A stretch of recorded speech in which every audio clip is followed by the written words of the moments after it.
Well, I want to welcome everybody today to the EntreprenHer Show. My name is Heidi Richards Mooney. I am your host today. I'm also the founder of Women in E-Commerce and president of Redhead Marketing.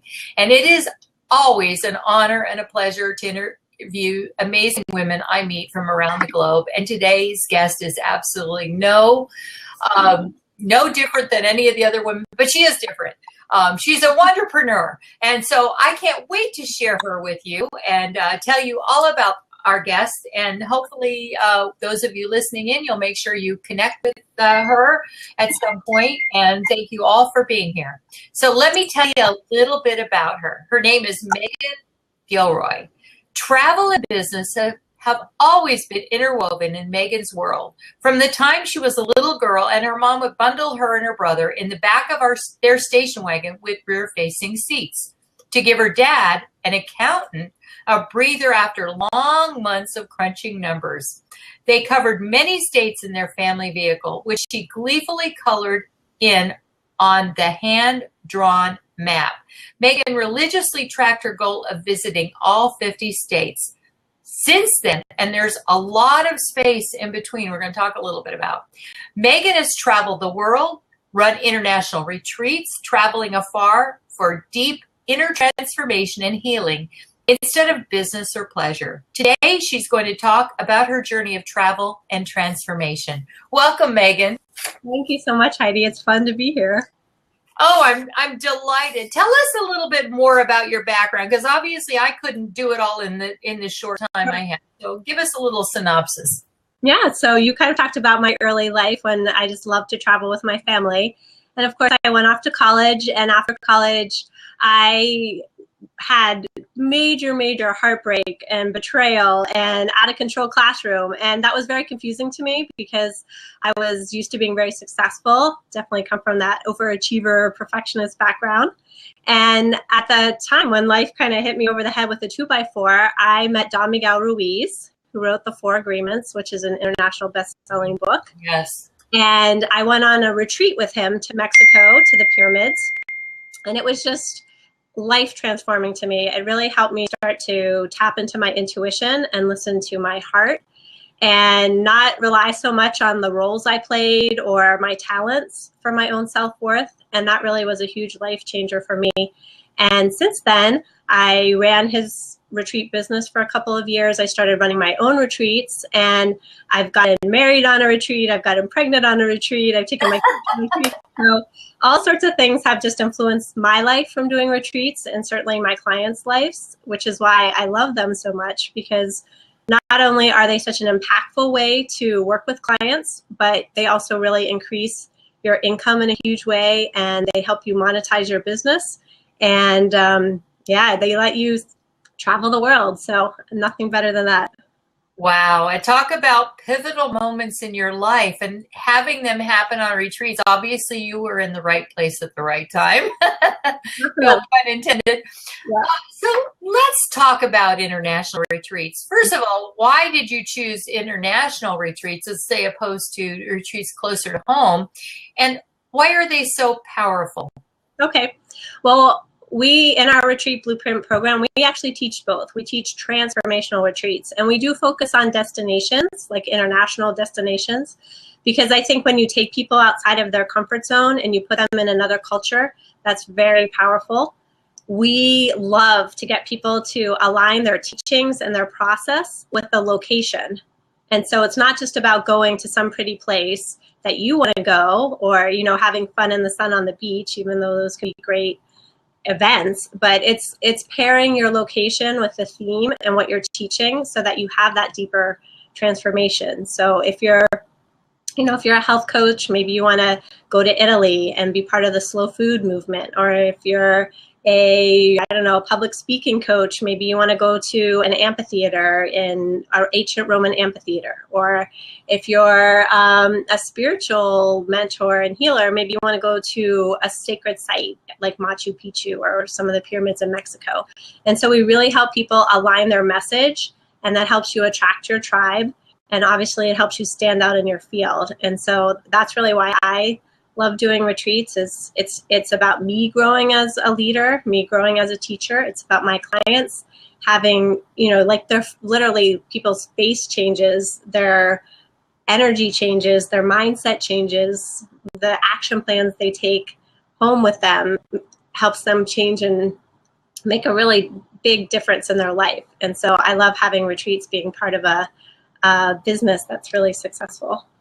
So then instead of, so why did you choose, or what's the difference between, say, being a travel guide as opposed to a retreat host?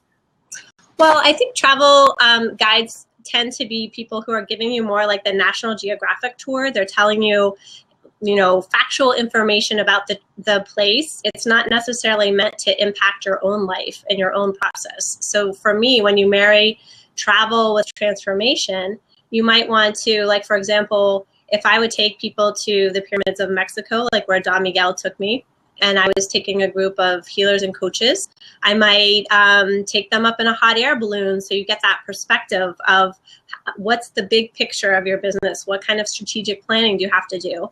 And then we might go into the pyramid complex and do a ceremony about what obstacles we have to overcome and what fears we have inside of ourselves.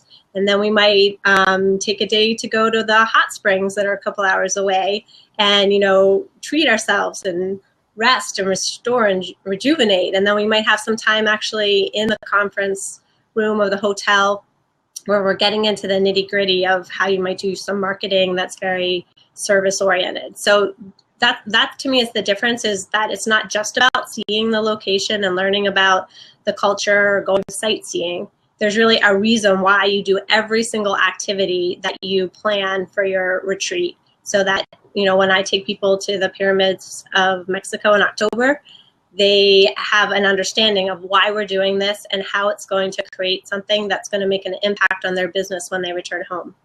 So then walk us through the, and I know none can be a typical retreat because they're all different locations, etc. But give us an idea of what a retreat looks like from beginning to end. Like when you get there, what can people expect? And then during the retreat, you talked a little bit about visiting locations and the different types of activities you can do. You talked about a little bit about the I guess the coaching or the training aspect. So can you walk us through that whole scenario?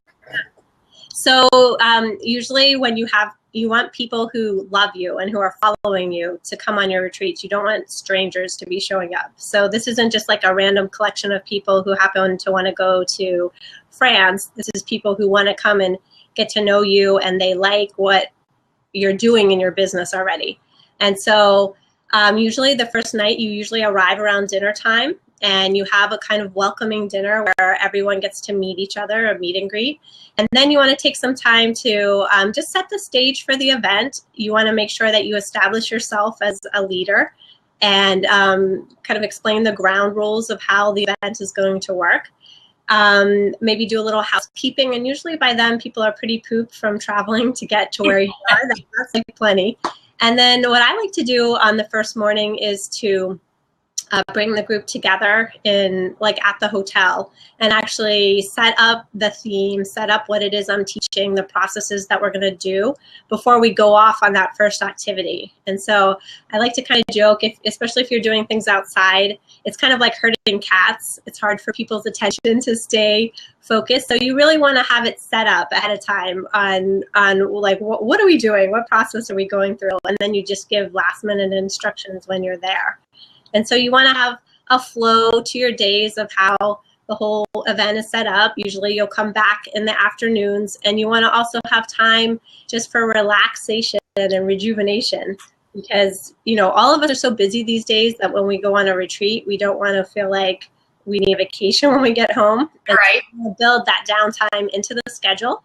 And at nights, it's a great time to bring people together and facilitate ahas and sharing and any kind of group processing that might need to take place. And, you just build your retreat, whether it's a 5-day retreat or a 7-day retreat, of how you're going to take the people through the process. And in our program, we really teach some ways that towards the end of the retreat, you start seeding that you could be working with people once they get back home, because most retreats are so transformative and the bonds you create are very strong. I mean, I still am close friends with people I met on the first retreat I ever went on, that Wow. you want to share with people how they're going to be able to integrate this material in their life when they come home. So how many people are will typically attend an event like this?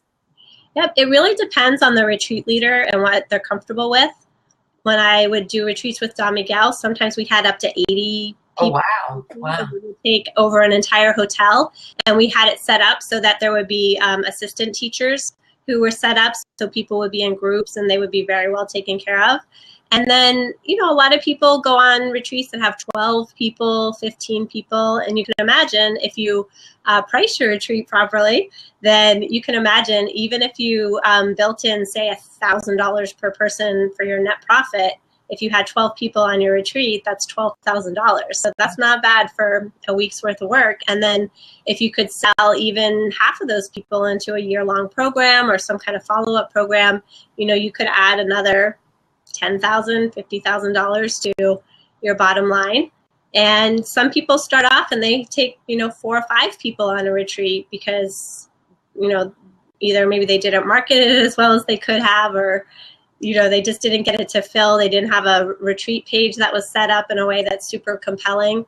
And they learn a lot from it. And then they kind of get to see like, okay, maybe next time I would do something different to have, 12 people, 20 people, 30 people in a retreat. So the numbers are basically based upon the person who's hosting it, what's comfortable for them. Exactly. And you say, it sounds to me like 12 to 20 seems to be like the sweet spot, or, I guess it depends on the type of things you're talking about as well, right? It does. I mean, for someone who wants to have more personal interactions or more intimate group, you might want it to be smaller. Okay. And once you start getting into that 20, 30 range, you're probably going to need at least an assistant. And so, or maybe a co-facilitator. Definitely someone that's going to help you with the logistics, because you want to be focused on what you're great at, which is delivering the content. And you don't want to be asking a million questions or answering a million questions about, what time is dinner, or, something happened at my room. And so you just have to kind of think through how many people you feel like you can have an experience with that works for you and is going to work to make it a really valuable experience for your clients. So when would someone know that they'd be ready to, say, do a retreat? Yeah. Well, I think there's a couple things that need to be in place, because you really need to have a retreat-ready business. And that means that you already have a website that's collecting people's names, having an opt-in form, and you have a freebie, and you have a path for people to lead to a strategy session where you could actually have a conversation with them about going on a retreat. Because retreats are a pretty intimate experience. And so we like to say that you need to market your business, not advertise your retreat. And so if you build up a really great following in your business, then people are going to naturally be so excited when you go and offer a retreat, because they're getting you one-on-one in person in like this amazing location. So you really want to make sure that your business is at that place, and you know your avatar, your ideal client, you know what problem you're solving for people. You have a way to be building your list, so you're constantly bringing people in and able to tell them about your retreat.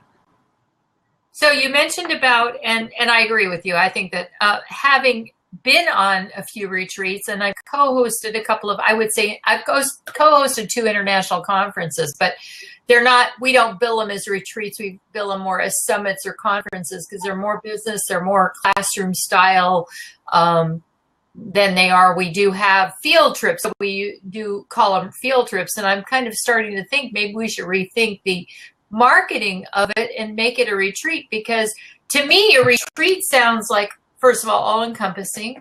It sounds a little bit less overwhelming, I think, because you're, think about the word retreat. You're kind of taking a step back and you're looking at things from a new perspective. So you don't feel as rushed or stressed, I think, as you do, say, when you go to a conference. You're, gosh, I've got to meet these people and I got to do this. And so, I think that there's a lot of benefit to having a retreat. I'm selling myself on the idea. I mean, a lot of people do call retreats, and they're really an event, or like what I would consider what you're talking about, a live event, a conference, a workshop where you're teaching from the front of the classroom, maybe on a stage and really delivering information that way. And then you're right, maybe there's an excursion or an afternoon off. And we really shy away from doing those kind of and billing them as retreats, because as you said, if someone's retreating, they are taking a step back from their life, and you have to rethink the way you're structuring the event then, so that yes, there is a couple hours a day where you might be sharing some information, but the information really gets experienced like in your body as a full body experience when it's paired with doing something out and about in that culture or on the land. And so you can absolutely do business retreats. Like if you did a business retreat to New York, you might take people to like some cool startup and have, a jam session about how it is that they put their business together. Or you might, do things in the city that just helps people open up their mindset of different ways of doing business. So it really doesn't matter the topic of your retreat. We have people who are even nurses or real estate brokers, or obviously we have tons of coaches and healers, but we even have a stunt woman who and an actress who takes people on adventure retreats. And so nice. She really likes sci-fi, and she'll take people to London, and you'll get to go behind the scenes to Harry Potter and Sherlock Holmes. And, a retreat can solve any problem for people. And it can be something that even just bringing people together around a special interest to make them feel like they have a community, and then doing things where everyone can, talk about their realizations and their excitement about it, that can be transformative for people. Excellent. Yeah, my own mind is just going a mile a minute. So, and I had another question, but let's talk. Okay, you mentioned about when you have retreats that are a little larger, you working with someone else, and I know that you work with a partner because I'm going to be interviewing her next week on May 16th. So she'll be doing part 2 of this, I guess, if you will.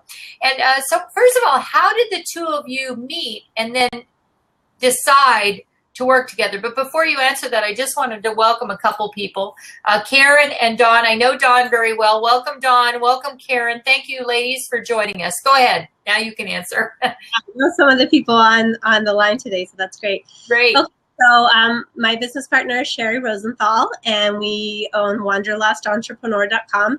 And we actually met because we were running Don Miguel's business together. So we have been running retreats together and running his business.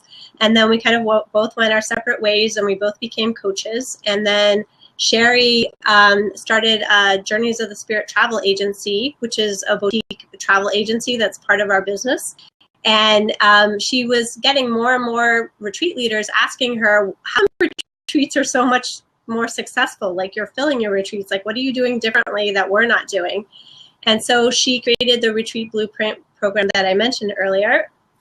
And it just exploded, and she needed some help. So she asked me if I was interested in helping. And I said yes, because for me, what I love on top of the travel part is that it is a home-based business, and I do have young children. So I literally walk 20 steps from my house out to my office, and I can set my own schedule, and I can pop off to school events when I need to, and I can take my kids with me when I travel. And so for me, it's really that bigger picture as well about the lifestyle and having a mobile, flexible business, and making retreats be a component of that serves how you work on a daily basis. That's great. So what are some of the challenges of working with someone else, and of course the benefits? Yep. I mean, I think the biggest benefit between Sherry and I is that our talents really complement each other. And I think she in some ways, she's like the head of our business, and I tend to be the heart of our business. And both of us, I have a great brain, and she has a huge heart as well. But I think we just look at things in slightly different ways. And I love to put systems in place. I love to write. I love to really think through the way things work and put together. And she has an amazing background with technology and strategic thinking. And the two of us together make a great team.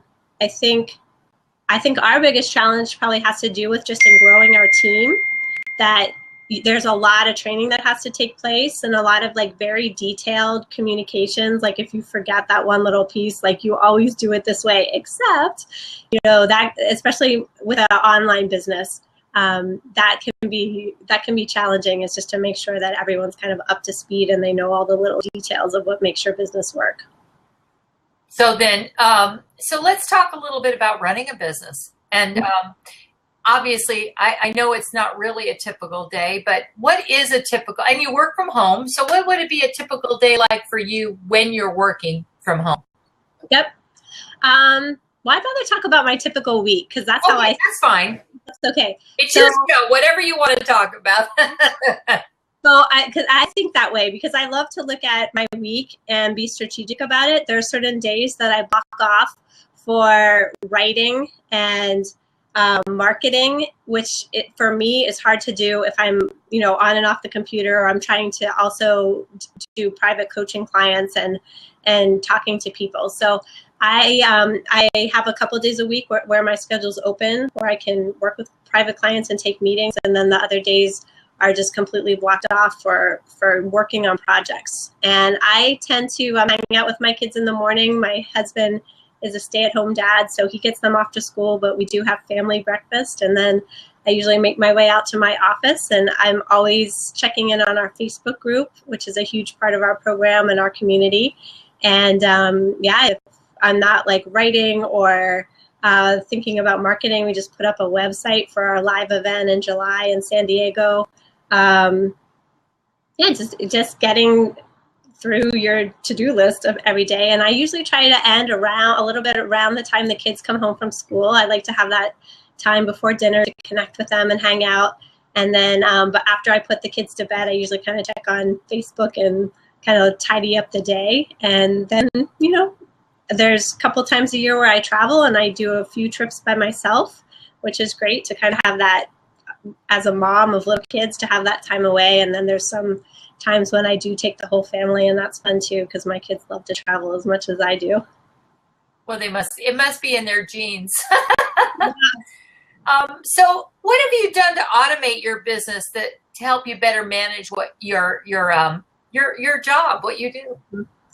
One of my favorite things to do is to repurpose everything I do. So for example, if I need a testimonial on my website, then as I'm writing up the email to ask for the testimonial, I'm copying that email and putting it into a worksheet that I could then use for my clients when I'm coaching them on how they build their websites. And so I love to do that, to really think about, okay, if I'm writing a blog, then I'm going to put it into my newsletter.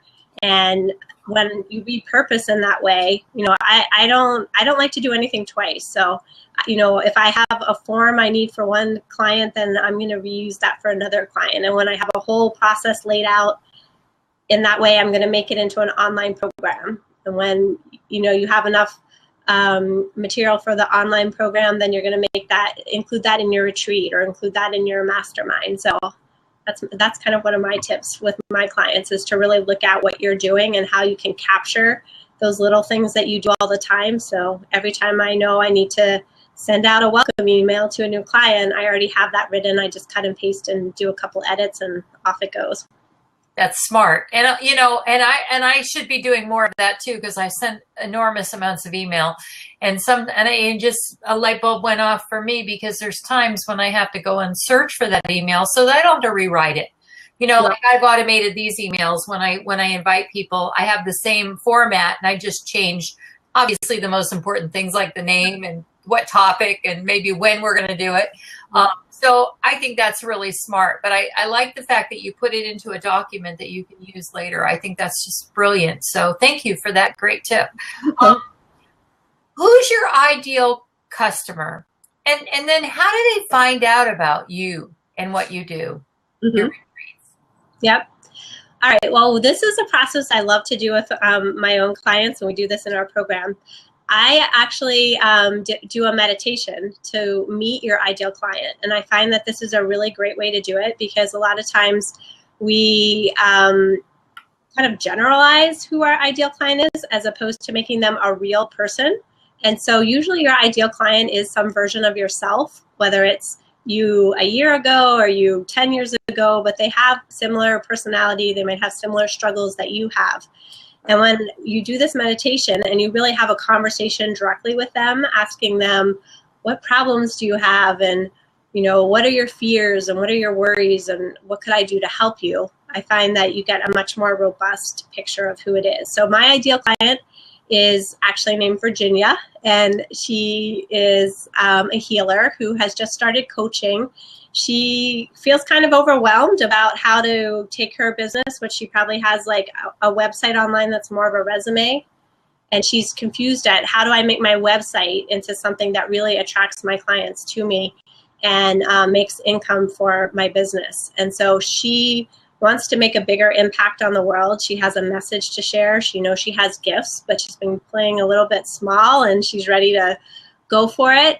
And she's just confused on like the nitty gritty pieces of like, well, what is an opt-in form? What is a freebie? How do I set up my, Constant Contact or Infusionsoft? And what's a landing page? And how do all these pieces just fit together in the puzzle? And when Virginia tends to be kind of in her head, and when she can drop into her heart and really embody her gifts and her talents, and then also have the structure and the strategy to make her business grow. Because what I find is for most healers and coaches, the marketing and the technology isn't necessarily our favorite part of the business, and we need some help resetting our mindset about why those pieces are so important and how they work, so that we really can make that difference in the world and make an income that supports us. And it's not so much a hobby anymore, but it's a real business. Great advice. Great advice. So then how do they find out about you? How do your clients find out about you? What do you do to market to them? Okay, so we market our business more than the retreat itself. So we do a lot of list building strategies, whether it's doing things like this or being on podcasts. We are writing blogs every week and newsletters. We do webinars twice a year for our program called Retreat Planning and Profit Secrets. And those have Facebook ads that are driving people to the webinar, to the freebie. And, right now we have about 20,000 people in our private group, and our mailing list is about the same size. And what we find is because we have built a community in our private Facebook group, they're so excited for us to offer retreats that when we start mentioning that we're having a retreat, they just sell out. So that is really a blessing. And same thing with our live events. We started hinting that our live event is coming up in July and teaching all the pieces that I'm talking about. And every day we have people saying, okay, how do I sign up? Where's that page? And we're kind of frantically creating the page behind the scenes so that people can sign up for those kind of things. So that really is the secret, is that you're building a business that you're giving away tons of value and tons of free content to show people that you care about them, that you have the knowledge and the expertise, and that you are here to be in service. And then when you make an offer to them, they're happy to sign up because they know if you've shared as much as you have for free, then there must be so much more to learn in your paid programs. Absolutely. And I agree with that philosophy. And I think that people who do that tend to be more successful because people understand that is obviously you have to give really good information at the beginning. You do. Yeah. Mm-hmm. You have to be so clear on what problem you're solving for people, because I think not a lot of coaches or healers think that way. They think more about advertising their modality, that, I'm a Reiki master, or I'm a life coach, or I'm a, whatever your training and titles are. And from my point of view, that's more of a practitioner-centric or ego-centric point of view. And when you flip it around and you start thinking about what problem can I solve for my clients, then your business can really take off because you are being in service in a really deep way. Excellent. Absolutely, too. I agree. So what's been the single biggest success that you've had in business today? I think my biggest success came from after years of going back and forth between asking myself, am I a business coach or am I a shamanic healer? Those two things are pretty opposite ends of the spectrum. Uh-huh. And when I finally realized that I could embrace all of that, that was my special sauce to me. And I always think of myself as like an infinity symbol, where on one end is that practical business nitty gritty know-how, and the other side is that spiritual intuitive healing. And if I can stay in that middle spot, that is my sweet spot. And it's really through recognizing you have to lead with a problem you can solve. Years ago, I led more with like, do you want to connect with your divinity and your authenticity and connect to your heart? And really, no one is sitting around on their couch worrying about those things. Right? That's not a problem. People are saying that's my biggest problem. And so when I switched to saying, okay, because of my business background and creating, 7-figure businesses with my husband and all the business things I've done in my life, when I started saying, okay, do you want to know how to create a profitable online business that's heart-based, and here are the problems within that business I can solve for you, it created the door for people to come into. And now when people work with me, they get the shamanic healing, which is usually they're realizing like, oh, there's some internal block, whether I'm afraid to be seen, or it's hard for me to speak up and be heard, or I don't think I'm worth making, 6 or 7 figures. And when they clear up those kind of internal issues on more an energetic body, mind, spirit level, and they pair that with the business nitty gritty know-how, that's when they get a lot of success in their life. And so I had to really kind of revamp and work through many different iterations of my own business to find this version, which feels really good to me and which I see the success in my clients, because it's based in something practical, but then there's also a lot of that spiritual, heart-based, purpose-driven piece behind it. And I think we're getting to a point in life where we want more of that purpose piece to our lives, but we may not know how to articulate that or ask for it, or we may not realize how important it is until we actually start seeing it. Yeah. Yeah, I think I would agree with you. And I think you first of all, you're just amazing. So thank you very much for being here today, Meghan. We're getting close to the end, but I have a couple more questions. So what one bit of advice would you like to share with our audience that you have not yet talked about? For me, business is really about being intentional. And so whether that's like when I walk into my office every day, I light a candle and I just take a few minutes to set my intent for the day. When I sit down to write something for my clients, I do it from the place of like, how can I be of service? Like, what is it that you need? Whether if I'm writing my bio, it's not my resume. It's about my story in a way that could teach someone and share a lesson I've learned that might help them on their process. Or if I'm coming up with what the next program it is that we're going to offer in our business, it's based on what I'm hearing my clients need, not necessarily the program that I think would be like the coolest, funnest thing to write.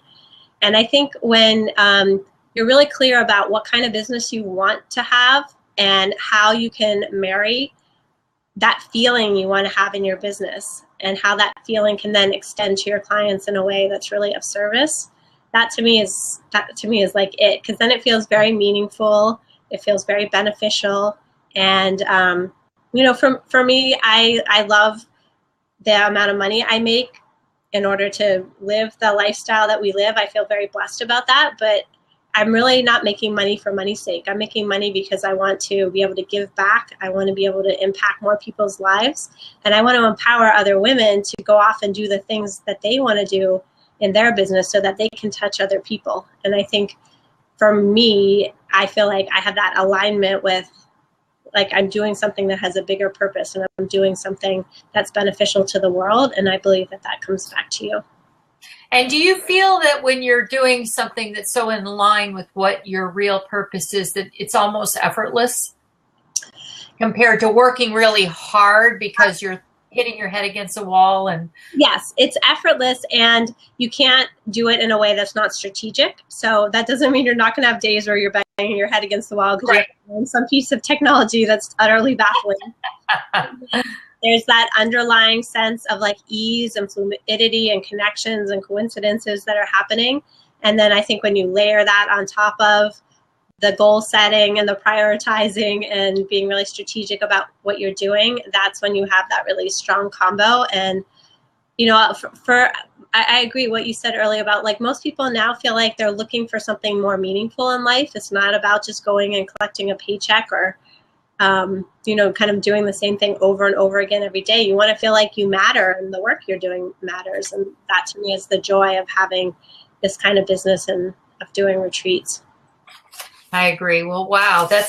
First of all, you have a perfect business, I think, for you, obviously, and all the people that you've helped. So that's great. So let's talk a little bit about creativity for a moment, because I'm sure that in your business, like most businesses, there has to be times when you can have the creativity and work on different aspects of business, not just crunching numbers and marketing. And although marketing to me is very creative. Yep.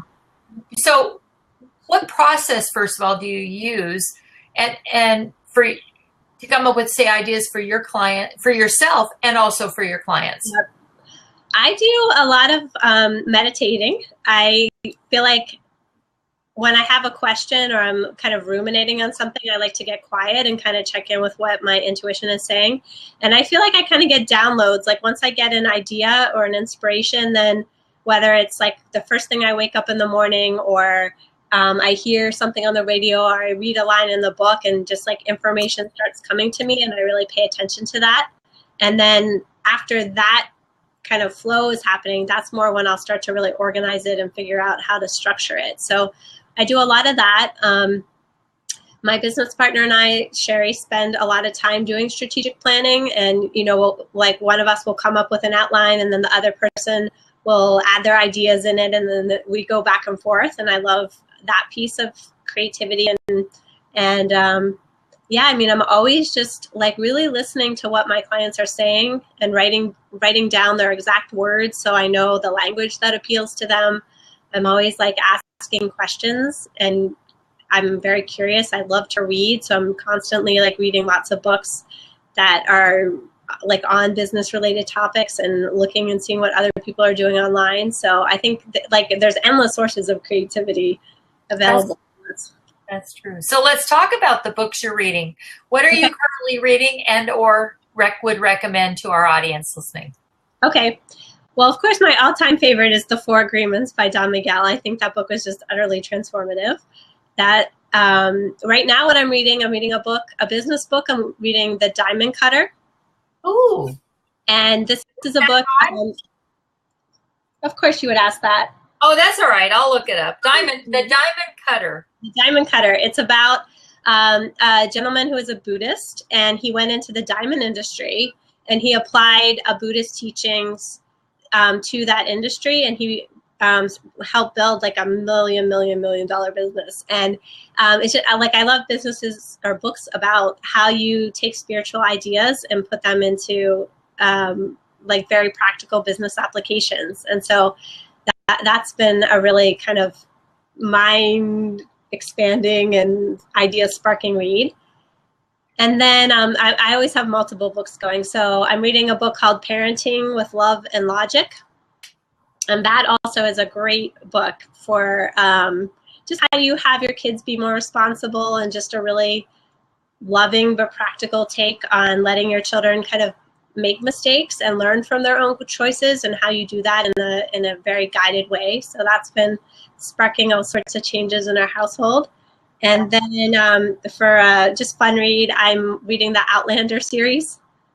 I don't know if you're familiar with that TV show. It's one of my husband's and my favorite TV shows. It's about a woman who's like a healer. She ends up falling through some stones and going back in time and living a couple hundred years ago. And it has everything in it. It has kind of the healing side and politics and drama and romance. And I've seen it. I've just never watched it. I don't know why, but now I'm going to, because it's something it's on my list of shows I'd like to see at some point.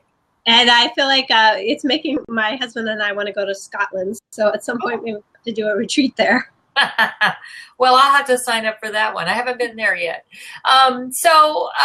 In addition to your own, and of course Google, what websites can you simply not live without? The one website our team lives on is Slack, and Slack. Slack, and this has totally changed our business. And when I first heard about it, I kind of didn't get what it was, but it is amazing. It's essentially a messaging system that your entire team can be on and your clients can be on. And so the way we have it set up is that there are different channels for different parts of our business. So like our coaching staff is on one channel and our whole team is on another channel. And, you know, myself and Sherry have a channel, and myself, Sherry, and our business manager have another channel. And what I love about it is that we can be communicating, and instead of having a gazillion emails piling up in our inbox, it's all happening on this online system. You can upload files, so you can search anything. So you can search every conversation, every file, everything. So when you're no longer able to figure out like what you said or when you said that. And we also use it with our clients, which is a great way too to communicate with them and have them be able to like share files. And it just means that everyone on the team knows what's going on, and you're not leaving someone out of the conversation, and you're also just eliminating the million emails that we all deal with. Wonderful. I love it. I use Podio, and I imagine Slack is a little bit like it, but it sounds a little bit more robust. So definitely going to check it out. Thank you. What's next for Meghan Gilroy? What's next? Let's see. I have our live event coming up in San Diego, which we're really excited about, because it's going to be not only how you design your retreat, but how you make a whole business that is retreat worthy. So we love to give hugs, and our people are some of just like the sweetest, most amazing people. So that's going to be fun. And then later this year in October, I'm going to be taking a group of people to the pyramids of Mexico, which I feel like is my spiritual home. And we're going to be doing that combination of business and healing, and just how you take yourself to the next level as a healer and coach. And next year, we're going to be starting a business mastermind, which will be really exciting, because a lot of people in our program have been asking for that deeper level of, you know, how do I do a webinar, and how do I put my funnels together? And yeah, to support people in that way is really exciting to me. And Sherry and I have an invitation to write a book, so that will be coming down the line. And for me, I just, my intent is just to keep empowering women and to keep helping people who have that desire to transform the world and impact the world, to really support them in creating a business that's successful and that works, and that, you know, they're not so frustrated or overwhelmed by the technology and all the pieces that need to go in place to really do that, so that they can spend their time doing what they love, which is delivering a message and making a big difference in people's lives and just giving back. That's what excites me. So what would you like to promote or share with our group today? I know you have something coming up that you sent me so I could get a link to it, and I can't remember now what that was. So why don't you tell us about that? Yep. So type in the link. Yeah, you can put the link in. It's a bit.ly link, and we have a freebie for everyone who's been listening, and it is the top 5 ways that you can add serious income to your bottom line using transformational destination retreats. And in it, we really share how you get started on retreats, and what are the things that you want to think about and get in place so that you can have a retreat that makes more money, that's priced properly, that aligns your location and your theme. And it's really a little template for what you need to do to get started. Excellent. I'm putting that down. Thank you so much. How can our audience get in contact with you, Meghan? They can find me at wanderlustentrepreneur.com, and my email is Meghan with an H, Meghan, at wanderlustentrepreneur.com. Excellent. Meghan, thank you so much for being with us today. It's been a joy. Do you have any last words you'd like to share? I just want everyone to really just connect with what lives in your heart and what it is that you feel like you're meant to be doing, and to not be afraid to share that. I know for years I felt like I was kind of living in the closet. I kind of had 2 lives. One was kind of my spiritual personal growth life, and the other was my kind of everyday suburban mom life. And the more I've just, stepped into who I am and what makes me happy, and not being afraid to share that, it's made my life so much more richer and more fulfilling, but I think I've actually made a much bigger impact on the people I serve in my clients' lives. So all the people who want to I kind of joke that there's this like spiritual conspiracy out there of all of us who are working behind the scenes. We don't necessarily get to be the people on the news, but we're the people who are out there, and you know, we believe in things like love and giving back and caring and kindness and being mindful about the way you do things. Like that's the people who need to kind of come forward right now and be the leaders at this time, because there's definitely a lot going on in the world, and we can definitely use all the positive vibes and positive influence that we can possibly get. I totally agree. And you know what? That would be a great title for a book for you, is The Spiritual Conspiracy.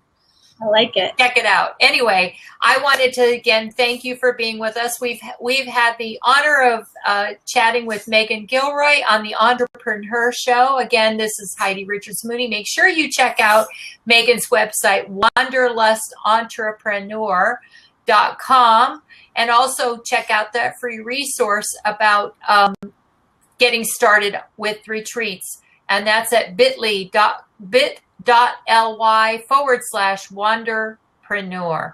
And again, Meghan, thank you for being with us. I really appreciate it. My name is Heidi Richards Mooney from the EntreprenHer show, as well as entrepreneurs.com and Women in E-commerce. Thank you so much. Have a great day, and we'll see you next week on our show with Sherry Rosenthal. Bye-bye, everyone.